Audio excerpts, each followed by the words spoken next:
join me aboard my free Volvo 740 estate. A car which I collected at the weekend all the way from St Albans. So let's talk a bit about the adventure to collect it. For some reason I decided it would be a good idea to collect a car for a friend at the same time. So first of all I had to go and catch a bus. I spent 3 hours on the bus. First was this bus.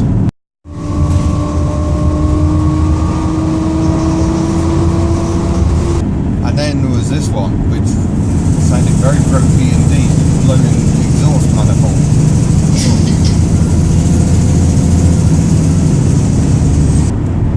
Then I collected Volvo number 1, went to fill it up with fuel and realised I'd lost my wallet somewhere between getting on the first bus and getting off the second one. That has now been retrieved, I'm pleased to say, and I'm very thankful to Richard Brothers for posting it back to me. That left me just about able to get 50 quid out of the bank after convincing them that I am me. So I then nervously had to try and drive to London on just 50 quid's worth of fuel, and normally that wouldn't be an issue, but these are big old barges and the first Volvo was turbocharged. But in the end I made it on £43 worth of petrol, so that was alright. One issue I did have is it seemed to lose a lot of oil on the way, and the low pressure light came on and I then couldn't afford to buy any oil. Just about managed to limp it to St Albans. I abandoned it roadside because I was meeting the new owner the next morning and went and collected this Volvo, which promptly expired as I was heading to my friend's house in Buckinghamshire. But my mate, being someone who's good at obtaining parts for obscure cars, managed to track down an alternator in Watford. We went and bought that on the Saturday morning, went and said goodbye to Volvo number 1, fitted the alternator, and then I drove home. The other problem this car has is water leaks. The sunroof drains were completely blocked, and after its first night in Wales, the front passenger footwell was full of water. The worst problem is the rear roof bars are actually from a Volkswagen Passat estate, also of the 1980s, and I'm not convinced they've been fitted in a manner which could be considered watertight. So I seem to be getting leaks into the back, and indeed part of the back seat is in my garage drying out at the moment.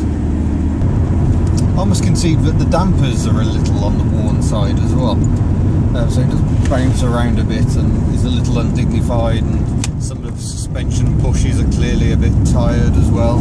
But it's a free car, I'm not going to grumble about that. I mean, the point remains, I can get in it, start the engine and drive to where I want to go, which is the point of a car after all. The fact that it costs £0 to acquire is all the good. I'm only down 85 quid for the alternator, and however much it costs to get home, which I think was probably about 50 quid's worth of fuel. But if the fuel gauge doesn't work, I don't know yet. I'm going to fill it up today and I will find out how much it has used. Also, I'm sad to report that only one headlamp wiper works. I will be looking to sort that out. It does have quite a lot of kit. I'm currently enjoying the benefits of these heated front seats. I've got electric windows, I've got air conditioning. Well, it's hard to tell this time of year whether the air conditioning is working or not. It's very comfortable, but at the same time very different to my XM. It's hard to believe the two cars were built at the same time. I mean, the XM certainly feels a lot more dynamic to drive, whereas this feels a bit old world. I don't think it's too unfair to say that it behaves a bit like a Cortina. Part of that reason is the fact that there's a live rear axle. You know, a lot of rear-wheel drive cars in the 1980s were moving to a multi-link, fully independent rear suspension. But the Volvo actually went for a good old simple live axle. That basically means that there is an axle, a big bar with a differential in it, which goes from wheel to wheel. It means it's a little unrefined perhaps, but they've done a good job of locating it, so it means it handles fairly well. You know, something like a Morris Minor, the the axle location is not very good, and therefore the back end can be very skittish. This seems to just grip and grip. Bloody hell, sunshine! Sorry, I haven't seen that for a while. I like the contrast it offers. I like the fact that it's properly estate shaped. You know, there's a huge load area in the back, and it's big and square and practical.